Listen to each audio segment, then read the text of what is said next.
자, 됐습니다. 자, 계속 진도 나갈게요.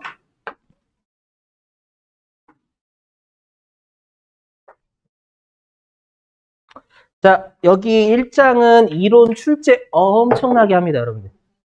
여기 출제 1순위에요, 말 문제요.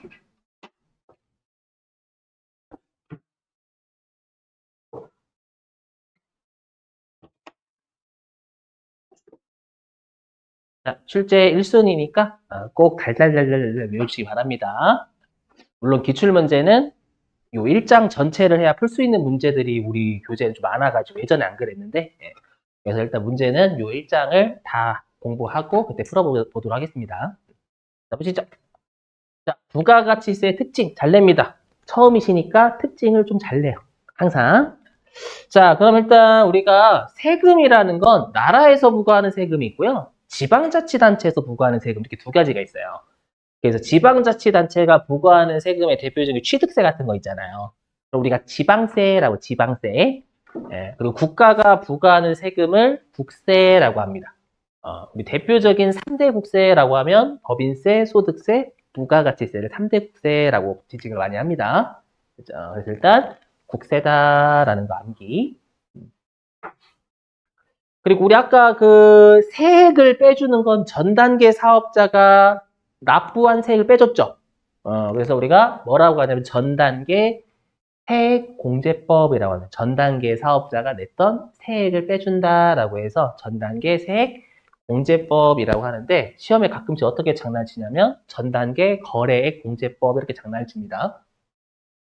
여러분들 같은 말 아니에요? 빼준다 하는데 다른 말입니다. 여러분들 세액하고 금액은 같은 말일까요? 다른 말이에요? 세액과 금액은 달라요. 세액은 세율을 곱한 후고 금액은 세율을 곱하기 전이에요. 그렇죠? 그러니까 세율을 곱한 후 거기서 빼겠다라는 겁니다. 그렇죠? 그래서 발장난 좀 조심하시고요.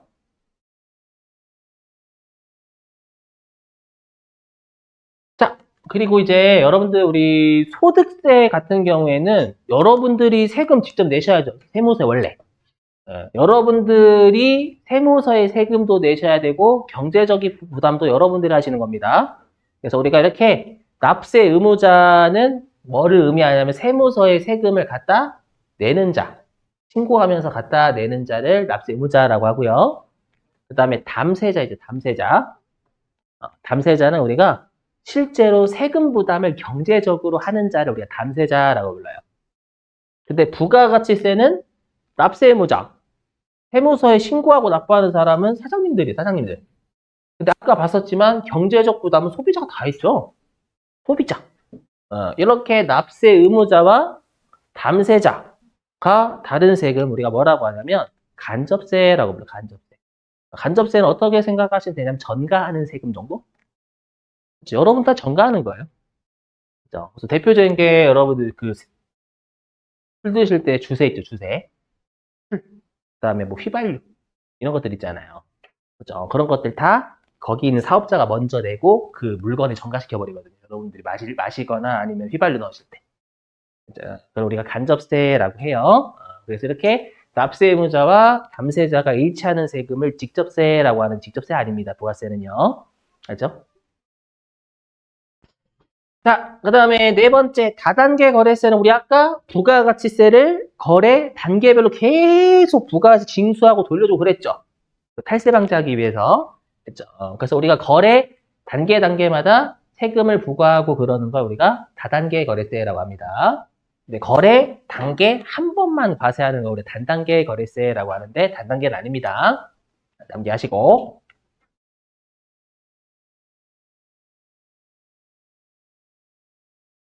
그다음에 소비세인데요. 우리 소비세가 일반 소비세가 있고 개별 소비세가 있거든요.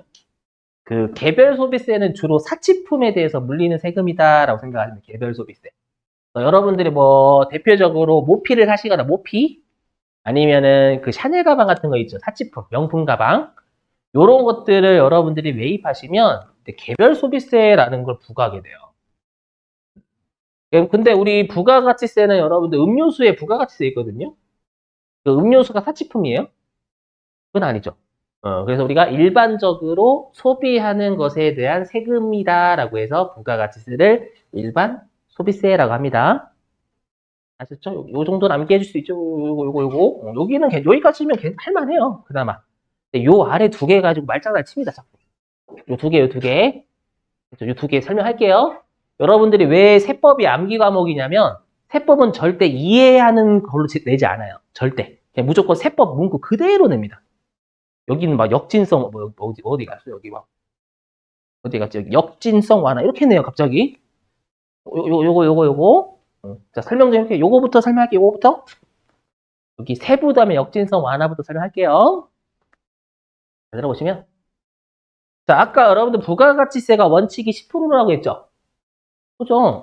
10%인데, 그러면, 자, 만약에 제가 여러분들 통닭을, 치킨을 시켜요. 2만원짜리 치킨을.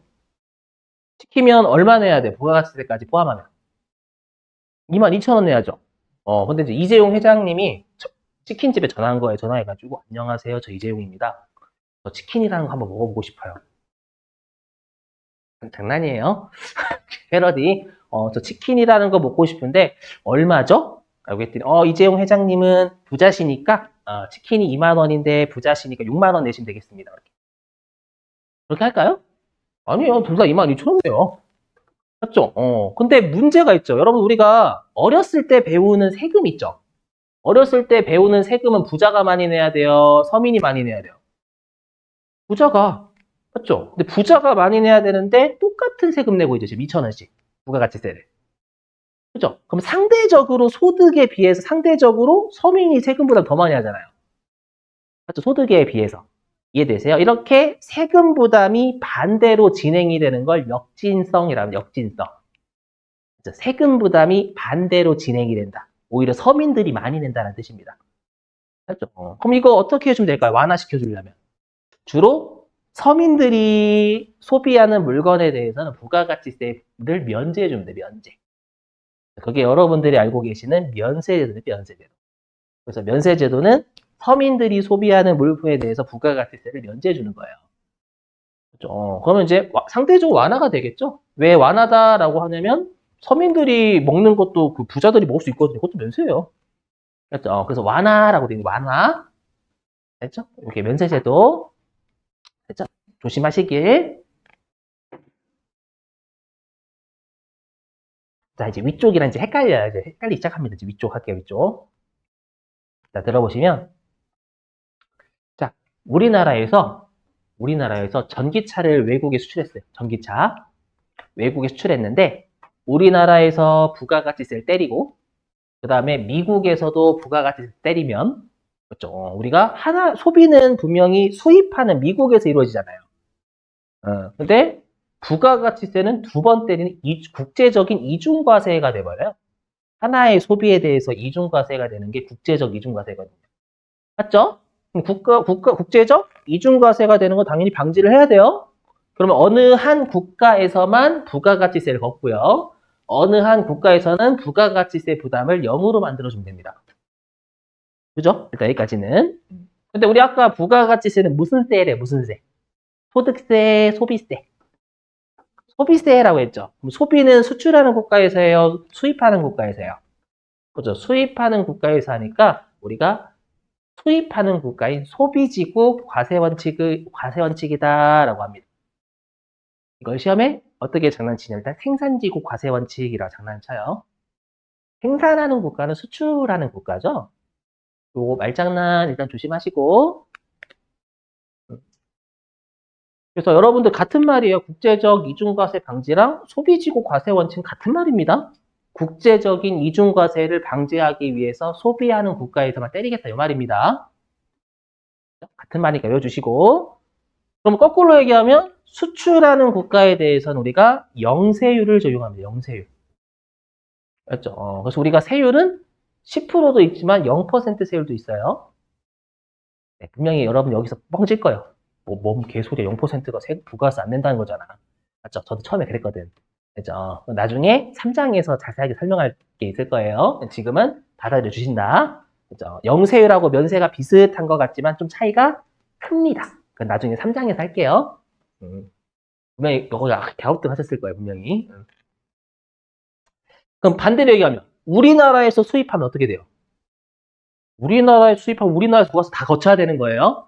그래서 조심하실 게 요게 핵심이에요. 뭐냐면 아까 제가 원칙적으로 납세 의무자는 누구라고 했냐면 사업자라고 했죠. 그건 국내 거래일 때예요. 국내 거래일 때. 그게 외국과의 거래, 즉 수입할 때는 내가 수입할 수도 있죠. 내가 사업자가 아닌데 내가 외국에서 수입할 수 있잖아요, 여러분들. 그럼 그때 내가 내야 되는 거 부가세. 됐죠? 그래서 여기 우리가 수입하는 재화에 대해서는 우리가 과세 대상인데 요거는 우리가 사업자뿐만 아니라 사업자와 수입하는 자. 이렇게 있겠다. 수입하는 자 전부 다 세금 내야 돼요. 그렇죠? 그래서 시험에 어떻게 장난을 치냐면 부가가치세법은 부가가치세법은 예, 사업자만 납세 의무가 있다. 그럼 틀린 겁니다요. 응? 맞죠? 그건 국내 거래이고 이렇게 수입하면 사업자뿐만 아니라 사업자가 아닌 자도 내야 돼요. 우리나라에서 부가세 거쳐야 되니까. 아시죠? 주의하시고. 그 다음에 여러분 여기 수입하는 재화다라고 되어 있죠. 우리 좀 이따가 문제 풀 건데 여러분들 우리가 재화 말고요. 서비스를 혹시 뭐라고 부르는 서비스? 서비스를 용역이라고 하는 거 알고 계세요? 용역? 미리 말씀드리면 조심하실 게 용역의 수입은 과세를 못해요. 나중에 주의하실 게 일단 미리 쓸게요. 이거 출제했거든요.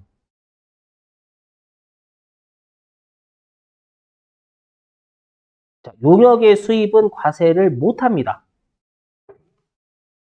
이게 재화와 용역을 구분 잘 하셔야 돼요. 부가가치세는 재화와 용역을 시험에 냅니다. 다음 중 재화의 공급이 아닌 것을 볼게요. 자, 그럼 들어보실게요. 그럼 우리가 국내 거래는 좀 이따 하겠지만 재화나 용역의 공급은 다 때리거든요. 내가 서비스를 제공하건 재화를 팔건 우리나라에서는 부가세를 걷습니다. 근데 왜 용역의 수입은 과세를 안 할까요? 네, 과세를 안 하는 게 아니라 못 하는 겁니다. 한번 사례 들어볼게요. 자, 여러분들이 외국에서 샤넬 가방을 사오신대요. 그 재화의 수입이죠. 그러면 그 이동의 흔적이 있어요, 없어요? 샤넬 가방 사오는 거. 세관 통과하죠, 세관. 통과할 때 샤넬 가방 오는 거 보여요, 안 보여요? 세관장. 보여요. 그게 안 보이면 이상하지. 맞죠? 이렇게 통과하는데 안 보이면 이상하지. 맞죠? 근데 용역의 수입은 대표적인 게 우리가 마사지 하시는 분을 초빙해서 고용하는 거예요. 맞죠? 마사지 하시는 분들이 그 용역 제공하시는 거잖아요. 그죠? 그러니까 제가 만약에 한국에서 마사지를 하는데 태국에서 마사지 잘 하시는 분을 고용을 하는 거예요. 이게 용역의 수입입니다. 이해되세요? 그러면 태국에서 오시는 분이 딱 세관으로 딱 오신 거예요. 세관으로 오셨는데 갑자기 세관장이 다 부르는 거야. 저기 와가지고 태국 두 분 불러가지고 마사지를 정말 잘하시게 생겼네. 과세 때려버릴게요. 세관장은 그 세관을 그만두고 그 점을 봐야죠. 이해되세요? 그래서 용역의 수입은 과세를 못해요. 됐죠? 근데 시험에 용역의 수입도 과세한다라고 쳤으면 많이 낚였거든요, 그때. 조심하시죠. 이런 걸로 정말 많이 파릇파릇 낚여버려요. 됐죠? 조심하시고. 그리고 얘를 어떻게, 여기 보시면 어떻게 또 시험에 장난치냐면 이렇게 장난칩니다. 세부담의 역진성 완화를 위해서 영세율 제도를 두고 있다. 세부담의 역진성 완화를 위해서 영세율 제도를 두고 있다. 면세입니다, 면세. 요거 지금이야 누가 낚일까라고 하시겠지만 2, 3일 뒤면 다구나.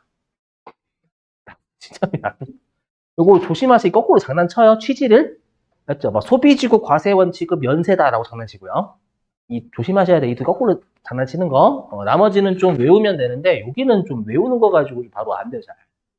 됐죠? 그래서 꼭 역진이 반대로 진행된다라는 거. 알죠? 소득이 낮은 사람이 세금보다 많이 진다. 면제해주면 이렇게 같이 연결시키셔야 됩니다. 꼭. 안 그럼 틀리게 돼 있어요. 넘어가도 되죠? 자, 이제는 납세 의무자 사업자에 대해서 해볼게요. 자, 여러분 조심하시겠어요, 이거 사업자. 질문 좀. 국가는 납세 의무자일까요? 아닐까요? 국가는 납세 의무자다 아니다? 그래서 아닌 것 같잖아요. 납세 의무자입니다. 여기서 뻥째 또 여기서 시면 내는 거예요. 그래서 일단 영리 목적을 따지지 않아요. 우리가 영리하고 비영리는 주주한테 이익을 분배하면 영리고 주주한테 이익을 분배하지 않은 비영리인 거예요. 비영리. 됐죠?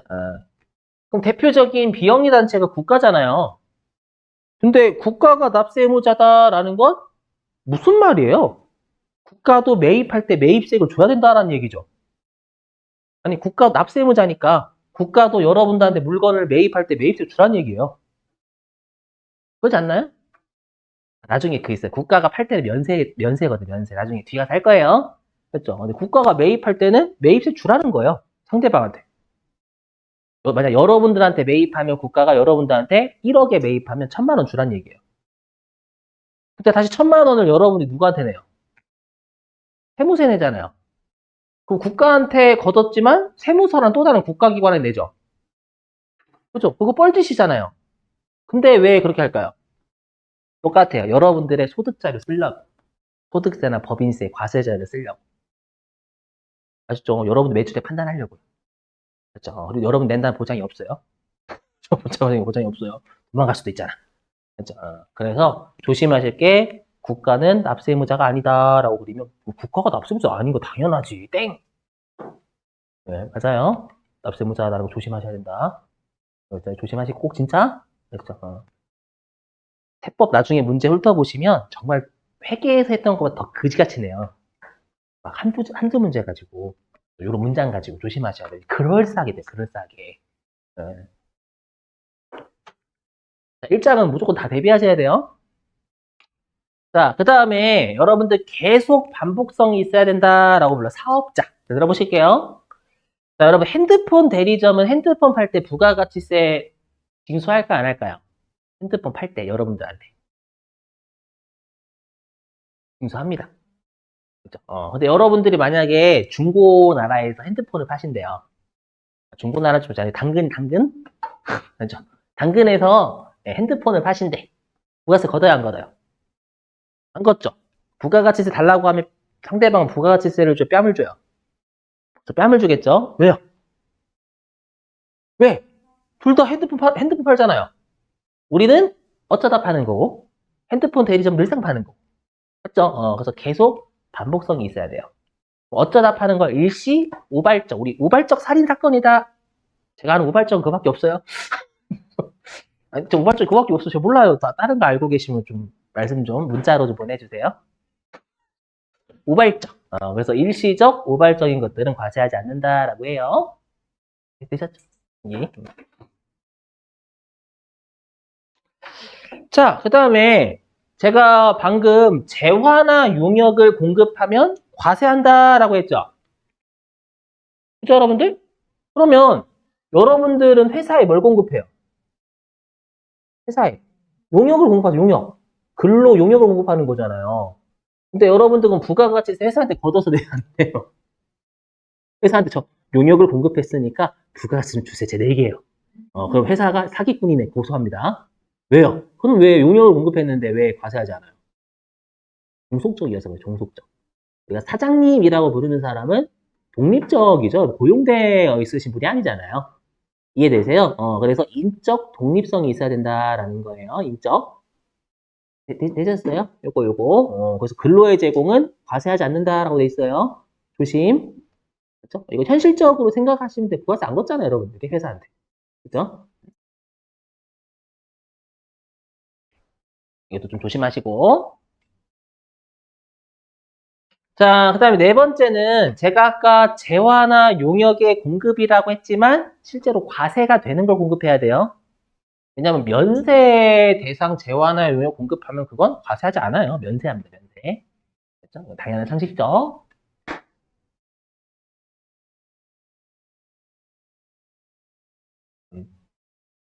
자, 그 다음에 사업자의 분류인데 여러분들 최근에 출제가 압도적으로 많이 되는 게 간이과세자 많이 냅니다. 간이과세자. 그래서 간이과세자는 나왔다 무조건 남깁니다. 알죠? 간이과세자가 좀 중요하게 바뀌었어요. 혹시 간이과세자라고 알고 계세요, 여러분들? 그 사업자 등록증 보셨나요? 간이과세자? 보셨어요? 해볼게요. 이거 이제 세법 배우게 되면 제가 그런 것들이 좀 눈에 들어오긴 해요. 자, 보시면. 자, 우리가 사업자는 부가가치세법상 납세 의무가 있는 과세사업자고요. 부가가치세법상 납세 의무가 없는 면세사업자 이렇게 나뉩니다. 근데 다시 우리가 과세사업자는 일정 소득 미만. 좀 영세한 분이라고 생각하시면 돼요. 영세한 분이 간이과세자고요. 그 다음에 간이과세자가 아닌 사업자를 우리가 일반과세사업자다라고 부릅니다. 알죠? 그럼 여기에서 여러분들이 외워주실 게 이 간이과세제 요건을 달달달달달 외워주셔야 돼요. 됐죠? 반드시 암기해 주십니다. 금액까지 나옵니다. 출제합니다. 자, 암기 열심히 부탁 좀 드릴게요. 꼭 암기해 주셔야 됩니다. 자, 일단 요 공급 대가라는 용어는 꼭 외워주셔야 돼요. 우리 실기하고 또 관련이 있어요. 공급 대가라는 용어는. 공급 대가라는 용어는 우리가 부가가치세가 포함된 숫자를 공급 대가라고 합니다. 그러니까 여러분들이 만약에 1,000원짜리 음료수 사셨다, 1,000원짜리 있을라나? 사셨다라고 하면 1,100원을 공급 대가다라고 해요. 아셨죠? 부가가치세 포함된 걸. 그리고 반드시 8천만 원을 외워주셔야 돼요. 8천만 원. 8천만 원 미만인 개인 사업자입니다. 아이고, 죄송해요. 개인 사업자입니다.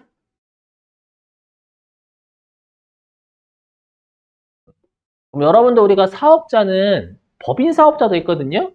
네, 우리 시험은 무조건 법인 사업자로 출제를 합니다. 그 말은 절대 우리 시험의 매출자는 매출자는 간이과세자가 될 수가 없다라는 게 실기에서 중요할 거예요. 시험에 우리는 무조건 법인이에요. 법인은 간이과세자가 될 수가 없어요. 실기에서 좀 중요할 거예요. 그래서 실기에서 매출 쪽에 간이라고 들어가면 그 틀린 겁니다, 무조건. 조심하시고. 요건 안 해보셔도 돼요. 요거까지 하면 머리 터져요. 우리 시험에는 요거 안 냅니다. 맨 오른쪽. 그래서 8천만 원 미만. 그럼 여러분들 한 가지 좀 팁을 드릴게요. 한 가지 팁. 만약에 여러분이 분식집을 가셨는데 사람이 미어 터져요. 근데 간이과세자라고 사업자 등록증이 되어 있는 거예요. 무슨 말일까요? 그렇죠. 그것도 맞긴 한데 간이과세자라고 있는 사람 미어 터져. 장사가 잘 돼. 탈세 중입니다. 라는 탈세 중입니다. 그죠? 탈세 중입니다. 그럼 어떻게 하면 돼요? 나는, 그렇죠. 부가가치세를 배웠다. 나는 떡튀순을 원한다. 많이 주면 신고 안 하겠다. 이렇게.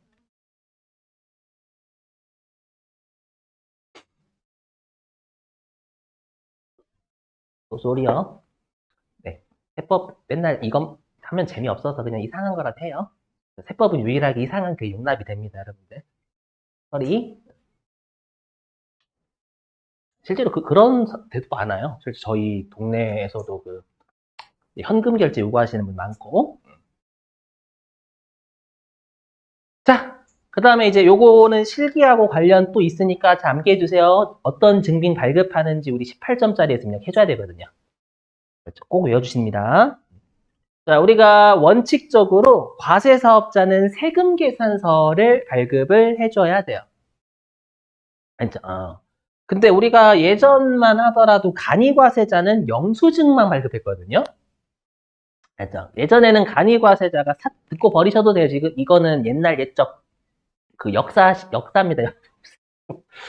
역사를 외우고 있는 건 제가 개정된 걸 세법의 문제가 뭐냐면 어쩔 수 없이 공부를 해야 돼요. 맨날 개정되고 1년에 한 번씩 무조건. 이게 간이과세자가 원래는 4,800만 원 미만이었어, 원래는. 그러면 4,800만 원 이상서부터는 원래부터 세금 계산서 발급했었어요, 원래. 했는데 금액이 8천만 원 올라간 거예요. 여기까지 되세요? 대신에 발급하는 증빙은 똑같아요. 당초에 증빙 발급 똑같은데 금액이 4,800에서 8,000 올라간 거예요. 됐죠? 그래서 조심하실게요. 외우셔야 돼요. 간이과세자는 원래 영수증 발급합니다만 4,800만 원 이상이면 원래부터 세금 계산서를 발급을 했었습니다. 그죠? 그래서 시험에 어떻게 장난치냐면 간이과세자는 세금 계산서를 발급하지 않는다. 라고 틀린 거예요, 이제는. 예전에는 맞았거든요, 그게. 틀려요, 이제는. 세금 계산서 발급해야 됩니다. 간이과세자라고 하더라도 4,800원 이상이요.